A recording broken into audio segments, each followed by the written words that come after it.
한자 이야기, 낱말 이야기 192번째 시간입니다. 네, 이번 시간은 경납고라는 말을 한번 살펴보겠습니다. 우리 경납이라는 말을 가끔 듣습니다. 듣는데 저도 그렇습니다만 경납이 도대체 무슨 말인가?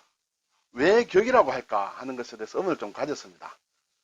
여러분 중에는 혹시 그런 적 없는지 모르겠습니다. 네, 한자를 한번 살펴보겠습니다. 네, 글자가 뭐 그렇게 어렵다고는 할 수 없습니다만 네, 한번 살펴보죠. 격식격입니다. 그리고 들인다, 들여놓는다는 납입니다. 그리고 창고, 그럴 뜻하는 곧집고가 되겠어요. 네, 격식격은 나무목에 각각각이란 글자입니다. 자, 이 나무목과 각각각이 붙었는데 어떤 격식을 나타낸다. 네, 이 글자가 사실 상당히 뜻이 굉장히 많습니다. 굉장히 많아서 우리가 쓰는 낱말을 많이 만들기도 하는데 그 뜻을 여러 낱말을 만들 때 정말 저게 원래 무슨 뜻일까 하는데 상당히 헷갈리게 됩니다. 저도 사실 많이 헷갈리고 있습니다. 네. 어쨌든 이런 글자를 만듭니다.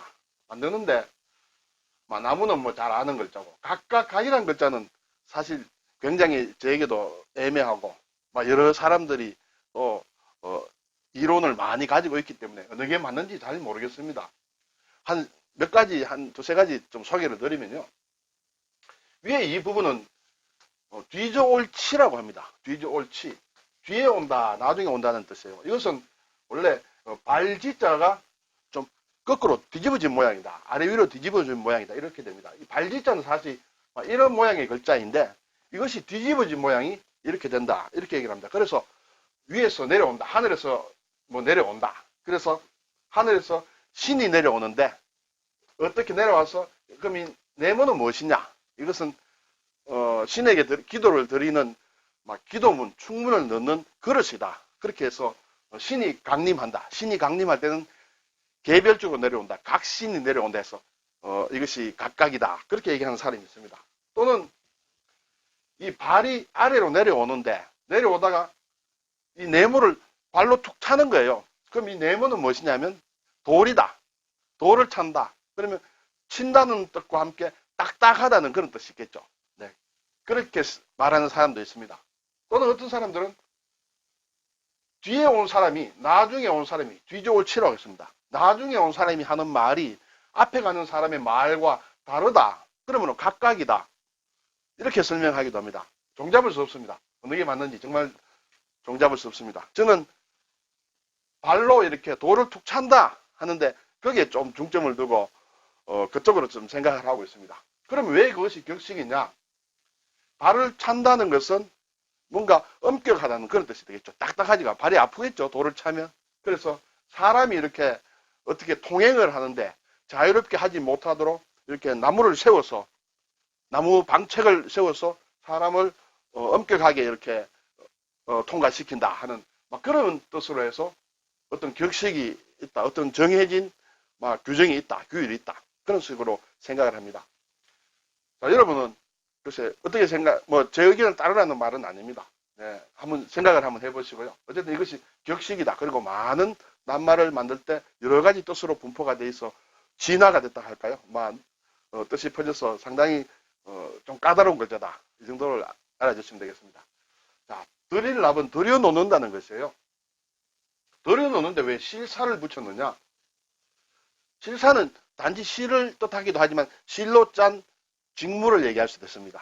직물을 안으로, 창고 안으로 들여놓는다. 안으로 들여놓는다. 그렇게 해서 들일납이다. 이렇게 좀 저는 설명을 드리겠습니다. 곧집고는 정말 쉬운 글자죠.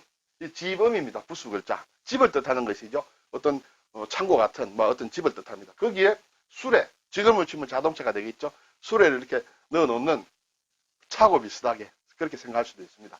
그래서 여기에는 어떤 옛날로 치면 전쟁을 하기 위한 무기라든지 이런 걸 들여놓을 수도 있고 이것이 수레가 경우에 따라서는 전차가 되기도 하거든요.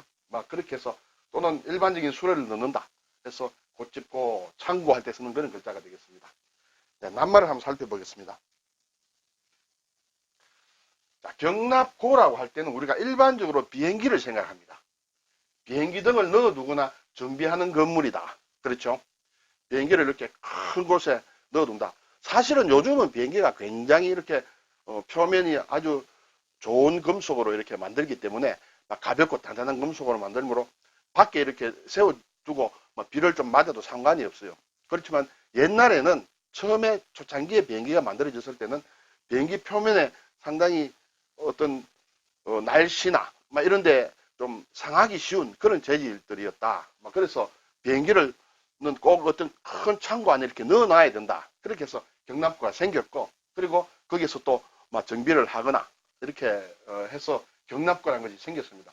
주로 비행기와 관련되어 있기 때문에 사실은 경납고라는 그런 어떤 대상은 동양권에서는 예전부터 있었던 말은 아닌 것 같아요. 제가 생각에는. 이것은 유럽의 말이 동양을 들어오고 또 비행기라든지 이런 것이 들어오면서 만들어진 낱말이 아닌가. 저는 그렇게 생각을 하고 있습니다. 어쨌든 그렇게 정비하는 건물이다. 그러면 반드시 비행기에 관련돼서만 쓰느냐. 그래서 그걸 조금 따져보겠습니다. 그런데 이것을 경납한다. 경납한다는 것은 뭔가 다른 것과 분리해가지고 이렇게 좀 구분해서 두는 것이 아닌가. 이렇게 생각해서 이렇게 격리한다 할 때서는 이 격자를 생각할 수 있는데 이 격자는 떨어지게 한다는 그런 뜻이거든요. 격리한다.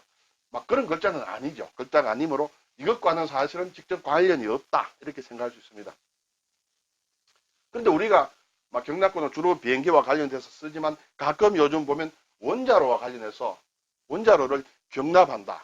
원자로의 어떤 경납 용기다 할 때도 이 글자를 씁니다. 이 경납이라는 글자를. 그렇다면 지금은 이제 비행기뿐만 아니라 조금 범위가 넓어졌다고 이렇게 볼 수 있겠죠.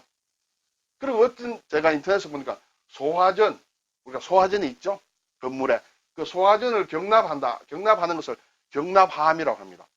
어떤 기계 장치를 이렇게 밖에서 이렇게 함부로 다루지 못하도록 이렇게 딱 케이스를 만들어 가지고 하는 그런 것을 경납함이다. 그렇게 되면 경납은 어떻게 해서 어떤 물건을 짜진 틀 속에 넣어 놓는 것이다. 이렇게 생각할 수 있을 것 같아요. 근데 저는 왜 이렇게 격이라는 것을 쓰느냐. 여기에서 격은 도대체 무슨 뜻이냐 하는 데 대해서 의문을 많이 가졌어요. 그렇게 해서 여러 곳의 사전을 찾아보게 했는데 지금 제가 가지고 있는 결론은 이것은 물건은 얹어놓는 선반이다. 일반적으로. 물론 비행기 같은 그런 큰 것을 넣을 수 있는 선반을 만들 수도 없겠죠. 땅에 이렇게 해야지. 안 그러면 무너지겠죠. 어쨌든 그렇지만은 기본적인 뜻은 선반이다. 물건을 이렇게 수납하기 위해서 만든 선반과 칸을 뜻하는 그런 글자이다. 그래서 이 격은 선반을 뜻하고 물건을 정한 곳에 넣어둔다는 그런 뜻으로 지금 쓰일 수 있습니다. 그럼 앞으로도 사실은 경우에 따라서는 이 경납이란 말이 조금 폭넓게 쓸 수가 있을 것 같아요. 어떤 특정한 물건을 보관하고 구분 정리하고 잘 수납해 놓기 위해서 만들어 놓은 틀, 어떤 규격화된 틀 속에 이렇게 물건을 저장, 보관, 관리하는 것을 경납이라 하면 되지 않겠느냐. 저는 그렇게 생각합니다. 어쨌든 이 경납고라는 것은 원래 최초에는 비행기 등을 넣어두거나 하는 정비하는 건물, 이런 데서 왔다. 이렇게 되겠습니다. 글쎄요. 영어 같은 걸로 보면, 이렇게 좀, 거기에 따른 어원이 있습니다. 사실은. 이러한 행거라는 그런 말이 경납고인데, 여기에서 저는 번역이 되지 않겠느냐. 그렇게 생각하고 있습니다. 더 구체적인 것은 좀 말씀을 드릴 수 없는데, 제가 여기서 강조하고 싶은 것은, 이 격이란 말이 기본적인 뜻은 선반이다. 그리고 물건을 정한 곳에 딱 수납하는 것을 말한다. 이렇게 하는 것을 제가 말씀을 드리고 싶습니다. 자, 격과 관련돼서 간단히 몇 자 살펴보겠습니다. 간단하지 않습니다. 사실은. 그런데 다 아시는 낱말인데 내가 알고 있는 그 낱말에 이 격자가 쓰였냐 쭉 하면 넘어가는 것으로 하겠습니다. 격식이다. 네. 어떤 틀에 짜여진 거겠죠. 그 격식을 부숴버린 것이 파격이죠. 파격적이다. 격조가 높다 할 때, 품격이 높다 할 때 격조라고 하죠. 격언이란 말도 씁니다. 값을 얘기할 때 가격이다. 가격. 왜 격자가 붙을까요? 네. 품격이다. 인격이다. 사람의 골격이다. 어떤 규격이다. 성격이다. 자격이다. 합격이다. 합격. 어떤 자격에 합치됐다. 이런 뜻이겠죠. 이거보다 훨씬 많은 그런 낱말을 가지고 있습니다만, 제가 몇 가지 뽑아봤습니다. 여러분들이 생각하는 것과 이 격이, 이 격자가 들어가느냐, 낱말을 한번 상기해 보시면 어떨까요? 그리고 우리가 격투기, 이게 막, 부딪혀서 치고받는 거 있죠? 격투기 할 때도 이 격을 씁니다. 격투. 좀 생소한 그런 것이죠. 그렇지만 이것은 그렇게 쓴다. 근데 이런 격투도 있습니다. 격투를 벌린다. 아주 세차게 사납게 싸우는 것을 격투라고 합니다. 그렇지만 여기에 격투는, 앞에 격투기는 뭐 복싱, 레슬링, 뭐 이런 여러 가지 손으로 치고받고 하는 그런 것을 이 격투기라고 하고, 이것은 격렬하게 싸운다는 뜻이에요. 격자가 좀 다르죠. 그리고 우리가 격자 무늬, 체크 무늬, 이렇게 네모 반듯하게 이렇게 칸을 친 그런 것을 격자 무늬라고 하죠. 네. 그때도 이 격을 쓰고 있습니다. 격이 참 어떻게 보면 상당히 어려운 글자다, 이렇게 생각이 됩니다. 네, 오늘 경납고, 경납에 대해서 한번 생각해 보았습니다.